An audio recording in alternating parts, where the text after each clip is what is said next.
Well, despite the rainy weather, people seemed really happy to be coming out to the polls. There were some lines, but most voters said they expected them and they were okay to wait to exercise their right to vote. March the 30th, 1918, so you do the counting. At 100 years old, This is not a new thing for me. I've been doing this thing since I was a young person. Miss Ethel Forbes has been voting for over 75 years. When I got old enough, I did my own reading. And now that we have TV, I do my own TV looking, and I make up my own mind. This midterm was no different.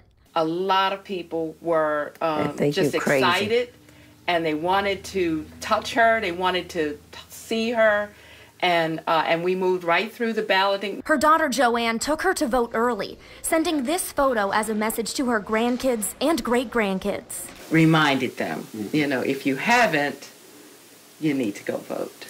Across the state today, thousands making their way out to the polls. Our one vote does count. We have a duty as citizens here to vote and express ourselves. Some encountering lines, like at Winfield Elementary School in Baltimore County. Once I came inside and we were told that there was only one scanner and that was the holdup, that was very disappointing. County officials say it's because of a shortage of resources that today's turnout proves they need more scanners from the state.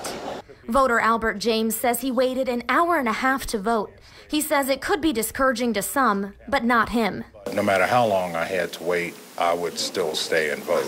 Morgan State University student Sasha Moore voted for her very first time today. I feel like my vote counted today. Afterwards, she and her classmates stuck around for a journalism assignment, talking to voters about why they came out.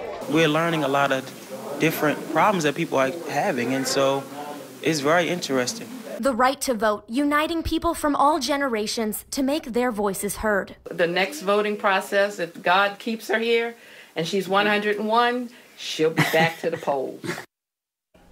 Now, I just heard from Joanne that because of Ethel's message to her family to get out to the polls, her 19-year-old great-granddaughter voted for the first time today. Now, Baltimore County election officials say the turnout today is on track with the 2016 presidential election, and they expect a big push this evening because the rain early in the day may have kept people away. Now, the polls are open until 8 p.m.